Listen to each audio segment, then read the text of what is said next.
बिस्मिल्लाहिर्रहमानिर्रहीम। नाज़रीन अस्सलाम वालेकुम, मैं हूँ इमरान वसीम। नाज़रीन, आर्मी चीफ सैयद आसिम मुनीर शाह के फ़ैसले को सुप्रीम कोर्ट ऑफ पाकिस्तान में चैलेंज कर दिया गया है। बल्कि एक नहीं, आर्मी चीफ के दो फैसलों को अदालत उज़्मा में चैलेंज किया गया है। बाकायदा तौर पे दरख्वास्त दायर की गई है और इस दरख्वास्त के नाज़रीन जो मंदरजात हैं, यानी ये जो पूरी ख़बर है जिसमें आर्मी चीफ के फ़ैसलों को अदालत उज़्मा में सुप्रीम कोर्ट ऑफ पाकिस्तान में चैलेंज किया गया है, ये ख़बर नाज़रीन आपको नेशनल मीडिया पे नहीं मिलेगी। नेशनल मीडिया पे इस खबर को ब्लैकआउट किया गया है। अब ये क्या मामला है, कौन दरख्वास्त लेके आया है, उसके मंदरजात क्या हैं, किन फ़ैसलों को जो कि आर्मी चीफ ने किए थे उनको चैलेंज किया गया है, इसकी तफसीलात अभी कुछ देर में आपके साथ हम शेयर करेंगे। और इसके अलावा नाज़रीन, निगरान हुकूमत के, जो कि पंजाब की निगरान हुकूमत है, उसके अहम खिलाड़ी मुस्तफ़ी हो गए हैं, उन्होंने इस्तीफ़ा दे दिया है। अब ये पंजाब हुकूमत का खिलाड़ी कौन सा था, क्यों इस्तीफ़ा दिया, कमिटमेंट क्या थी, क्या हुआ है, इसकी तफसीलात भी आप नाज़रीन के साथ आगे चल के शेयर करेंगे। लेकिन इससे पहले नाज़रीन कुछ दीगर अहम ख़बरें हैं, उनकी तफसीलात आपकी इजाज़त से आपकी खिदमत में पेश करेंगे। सबसे पहले तो नाज़रीन, पाकिस्तान तहरीक इंसाफ के अहम रहनुमा साबिक़ वफाकी वज़ीर शहरियार अफरीदी साहब, जिन्हें रावलपिंडी के अडयाला जेल में हिरासत में रखा गया है, डिटेंशन में रखा गया है, उनसे मुतालिक इस्लामाबाद हाई कोर्ट ने फ़ैसला सादर किया था कि अगर उन्हें अदालत में नहीं पेश किया जाता तो फिर 19 जून से तौहीन अदालत की कार्रवाई का मुतलका जो हुकाम हैं, जो ऑफिशल्स हैं, उनके खिलाफ तौहीन अदालत की कार्रवाई का आगाज़ किया जाएगा। तो आज शहरियार अफरीदी को जो है वो इस्लामाबाद की अदालत में पेश किया गया। उनके 5 रोज़ा जिस्मानी रिमांड की इस्तदा की गई, लेकिन अदालत ने शहरियार अफरीदी को 2 रोज़ा जिस्मानी रिमांड पर पुलिस के हवाले कर दिया है। अच्छा, इसी दौरान जब कमरा अदालत में शहरियार अफरीदी मौजूद थे, साफ़ी ने उनसे ये सवाल किया कि क्या आप ये समझते हैं कि आपके खिलाफ जो कुछ हो रहा है, आपने बतौर मिनिस्टर राना सनाउल्लाह को गिरफ़्तार कराया, आपके दौर में उनके खिलाफ मुकदमा दर्ज हुआ, आपने गवाहियाँ कौमी असम्बली के तकरीर फ़ोरम पर ठहर के गवाहियाँ दी कि अल्लाह को हाज़िर नाज़िर जान के, अल्लाह को गवाह बना के कहता हूँ कि राना सनाउल्लाह के खिलाफ शवाहिद मौजूद हैं। तो क्या ये सब कुछ आपके खिलाफ राना सनाउल्लाह कर रहा है? जिस पे शहरियार अफरीदी नाज़रीन ये कहा कि मैंने राना सनाउल्लाह के खिलाफ मुकदमा दर्ज नहीं कराया था, एएनएफ ने गिरफ़्तार किया था और जो शवाहिद थे वो भी एएनएफ के पास थे, एंटी नारकोटिक्स फोर्स के पास थे।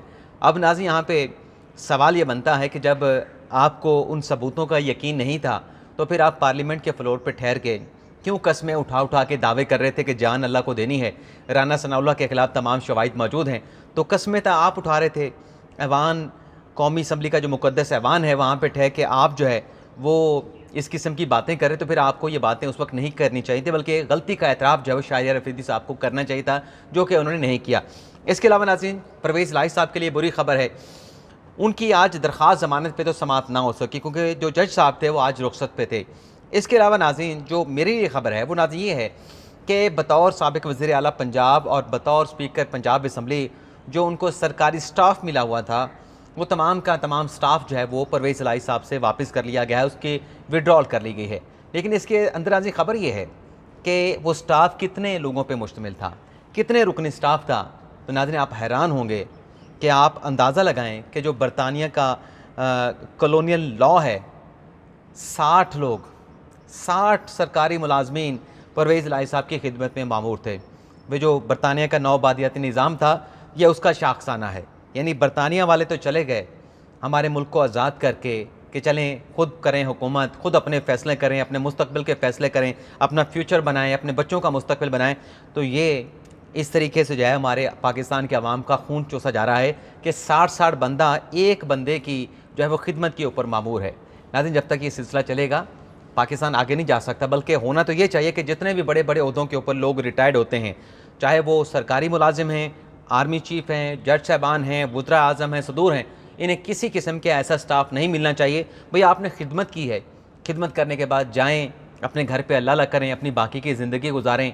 तो ये इस तरह से स्टाफ दे के इस तरह से इतने लोगों की सहूलत फराहम करना, ये ख़जाने के ऊपर, पाकिस्तान के अवाम के ऊपर बोझ है। इसके अलावा नाज़रीन, जो सेक्रेटरी थे परवेज़ इलाही साहब के, मोहम्मद खान भट्टी साहब, उन्हें भी आज मुअत्तल कर दिया गया है। गिरफ़्तार तो वो कब के हो चुके हैं, लेकिन आज जो स्पीकर पंजाब असम्बली है सफ्तार खान साहब, आज उन्होंने सेक्रेटरी मोहम्मद खान की मुअत्तली का नोटिफिकेशन भी जारी कर दिया है।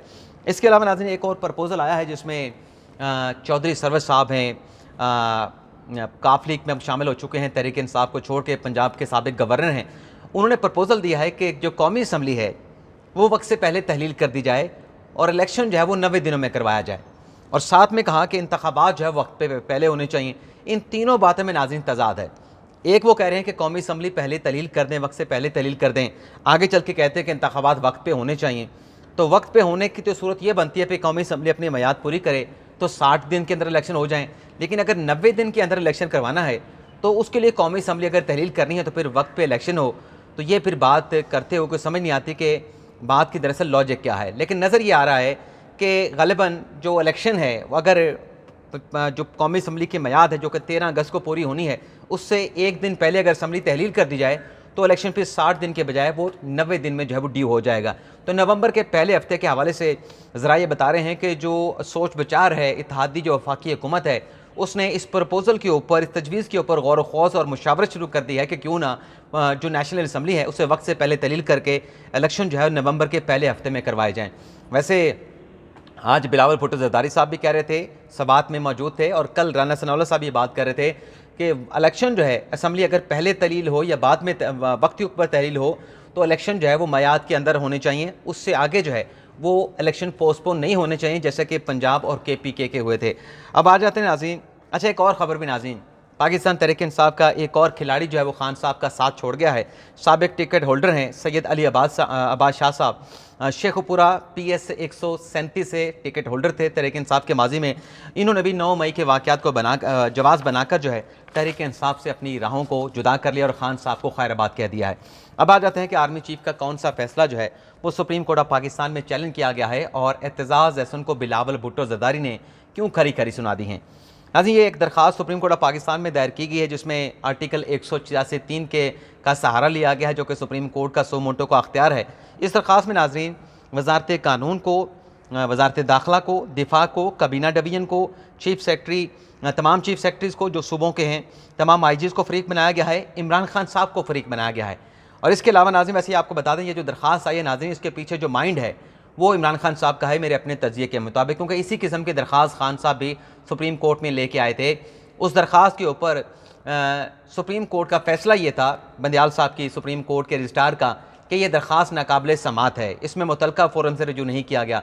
तो वह एतराज़ लगा के खान साहब की जो अपना इमरान खान साहब की जो एप्लीकेशन थी, आर्टिकल जो 245 की इम्पोजिशन की गई थी और जो और भी बहुत सारे इक़दाम उठाए गए थे, वो दरख्वास्त एतराज़ के वापस हुई और फिर उसके ऊपर चैम्बर अपील जो है इमरान खान साहब सुप्रीम कोर्ट में दायर कर चुके हैं। अच्छा है कि इमरान खान साहब को फ़रीक बनाया गया है।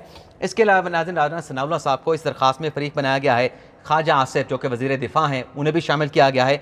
और वज़ीर आज़म शहबाज शरीफ, कैसे हो सकता है कि दरख्वास्त दायर हो, इतने लोगों का नाम हो और शहबाज शरीफ का नाम ना शामिल हो, तो शहबाज शरीफ को वज़ीर आज़म को भी इस दरख्वास्त में फ़रीक बनाया गया है। इस दरख्वास्त के साथ नाज़रीन कुछ मवाद भी सुप्रीम कोर्ट ऑफ पाकिस्तान में इस दरख्वास्त के साथ दिया गया है। इस मवाद में नाज़रीन ISPR की जो 15 मई की प्रेस रिलीज़ है, यानी 9 मई को जो वाक़या हुआ, जो तोड़ फोड़ की गई, मिलिट्री इमलाक को नुकसान पहुँचाया गया, उसके 6 दिनों के बाद जो ISPR की प्रेस कॉन्फ्रेंस थी उसका जो स्क्रिप्ट है या जो उसकी कॉपी है वो जमा करवाई गई है। इसी तरीके से नाज़रीन जो 7 जून 2023 की ISPR की प्रेस रिलीज़ है वो भी इस दरख्वास्त के साथ जमा करवाई गई है। और ये नाज़रीन प्रेस रिलीज़ है जो फॉर्मेशन कमांडर की मीटिंग हुई थी रावलपिंडी में, 2 दिन जारी रही थी, तवील घंटों वो इजलास जारी रहा था, उसकी प्रेस रिलीज़ भी सुप्रीम कोर्ट में पेश की गई है। कौमी असम्बली की करारदादों का रिकॉर्ड जमा करवाया गया है। आर्मी एक्ट जो आर्मी एक्ट है उसके मुख्तलिफ सेक्शन जो है वो भी यहाँ पे चैलेंज किए गए हैं। और ATC अदालतों के जो फैसले हैं जिसमें PTI के कारकुनान जो पकड़े गए, जो रहनुमा थे जिन्हें मिलिट्री कोर्ट के या अस्करी हुकाम के हवाले किया गया था, ATC अदालतों के, इंसदादी दहशतगर्दी अदालतों के वो जो फैसले हैं उन्हें भी इसके साथ अटैच किया गया है। और ख़ास तौर पर नाज़रीन जो वफाकी वज़रा के स्टेटमेंट हैं उन्हें भी, यानी ये जो 9 मई के ज़िम्मेदारान हैं, जो सहूलतकार हैं, जो फैसला साज हैं, जो करैक्टर हैं, उनका ट्रायल जो है वो मिलिट्री अदालतों में होगा, किसी को नहीं छोड़ा जाएगा, कैफरे किरदार तक पहुँचाया जाएगा। इस हवाले से वफाकी वज़रा के जो बयानात हैं उन्हें भी इस दरख्वास्त के साथ अटैच किया गया है, शामिल किया गया है। और आखिर में नाज़रीन जो वफाकी हुकूमत ने नोटिफिकेशन जारी किया था आर्टिकल 245 की इम्पोजिशन का, जिसमें फ़ौज को बुलाया गया था, वो नोटिफिकेशन भी जो है इस दरख्वास्त के साथ लगाए गए हैं। अब ये दरख्वास्त नाज़रीन एतजाज़ एहसन साहब जो कि पाकिस्तान पीपल्स पार्टी के, न जाने समझ नहीं आती कि उन्हें रहनुमा कहें या ना कहें, कि वो कहते तो हैं कि पाकिस्तान पीपल्स पार्टी के साथ हूँ, लेकिन पाकिस्तान पीपल्स पार्टी मेरी जहाँ तक मुझे लगता है, जो मेरा पॉइंट ऑफ व्यू है कि पाकिस्तान तहरीक इंसाफ अपना पाकिस्तान पीपल्स पार्टी अब एतजाज़ एहसन साहब को ओन नहीं करती।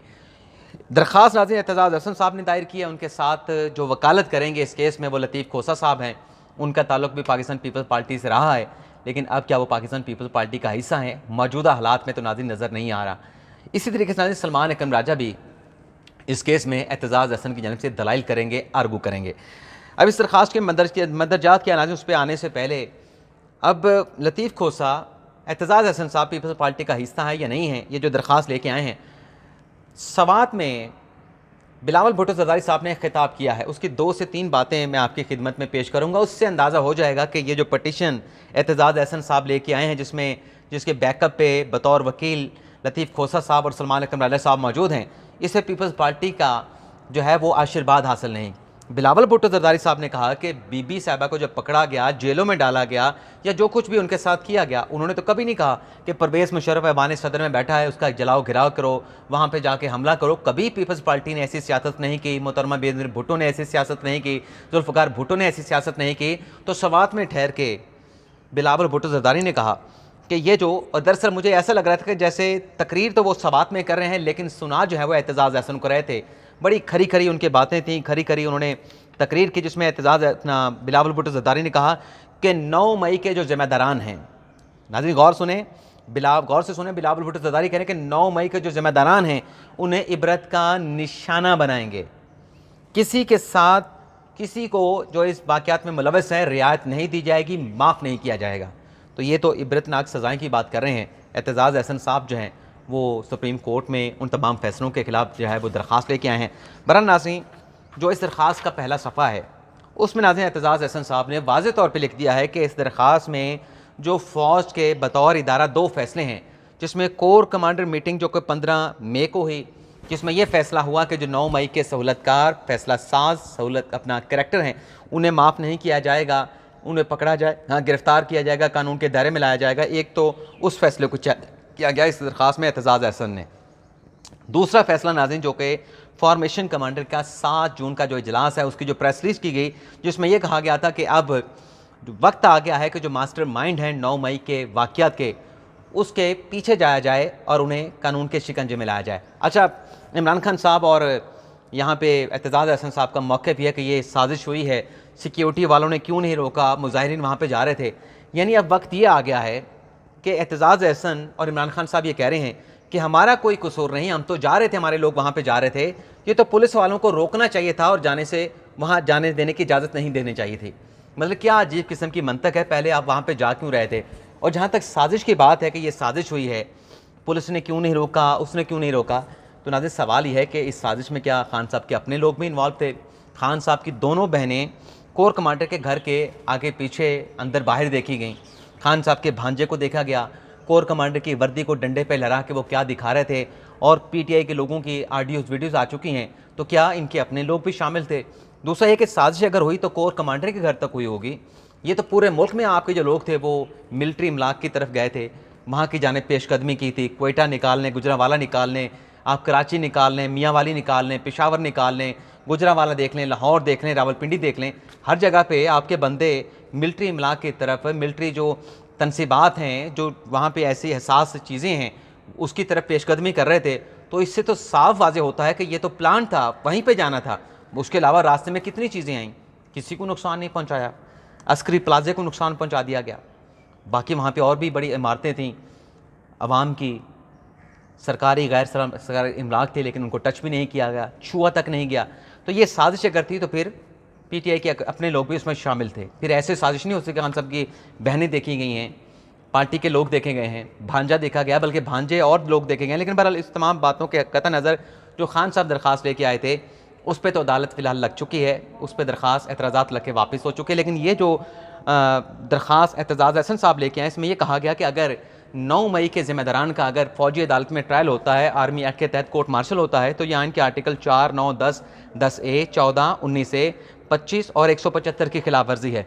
आज इनको ये दरख्वास्त याद आई है और उसमें कहा गया है कि पार्लिमान ने भी तस्लीम किया था जब 21वीं तरमीम के ज़रिए फ़ौजी अदालतें बनाई गई थी कि आइन में इसकी गुंजाइश नहीं।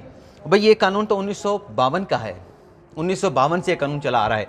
एतजाज़ हसन साहब कहते हैं कि ये जो कानून के सेक्शन, आर्मी एक्ट के जो सेक्शन 2 का सब क्लॉज 2 और फिर उसका अगेन सब क्लॉज D और फिर 11 है, ये गैर आइनी है। आर्मी एक्ट का सेक्शन 59 का सब क्लास 4 जो है ये गैर आइनी गैर कानूनी है। आर्मी एक्ट का सेक्शन 94 गैर आइनी है। आर्मी के जो एक्ट के नीचे जो रूल्स बनाए गए हैं प्रोसीजर के, क्रिमिनल प्रोसीजर के, वो भी गैर आइनी गैर कानूनी करार देने की बात की गई है। सवाल ये है, सवाल नाज़रीन यहाँ पे ये है, क्योंकि 12 सवाल इसमें एतजाज़ हसन साहब ने उठाए हैं कि जब ये सब कुछ खान साहब के अपने दौर में हो रहा था, इसी कानून के तहत 25 से 26 सिविलियन का ट्रायल हुआ, उस वक्त एतजाज़ हसन साहब कहाँ पे थे? उस वक्त लतीफ़ खोसा साहब कहाँ पे थे? ये सवाल है, इख्तलाफ नहीं है, सवाल है। सलमान अकरम राजा साहब कहाँ पे थे? तब क्यों नहीं एतराज़ उठाया? तब ऐसी पटिशनें क्यों नहीं आई? ये सिर्फ इस मौके के ऊपर कि खान साहब के लोग इसमें पकड़ में आएंगे तो अब ये इन कवानीन को, इन सेक्शन को, इन रूल्स को चैलेंज किया जाए। उससे पहले जो लोग सिविल कोर्ट मार्शल जिनका हुआ, फौजी अदालतों के भेंट चढ़ गए, तब कोई बुनियादी हकूक़ नहीं थे। तब ये आर्टिकल 4 की, 9 की, 10 की, 10A की, 14 की, 19A की, 25 की, 175 की खिलाफ वर्जी नहीं हो रही थी।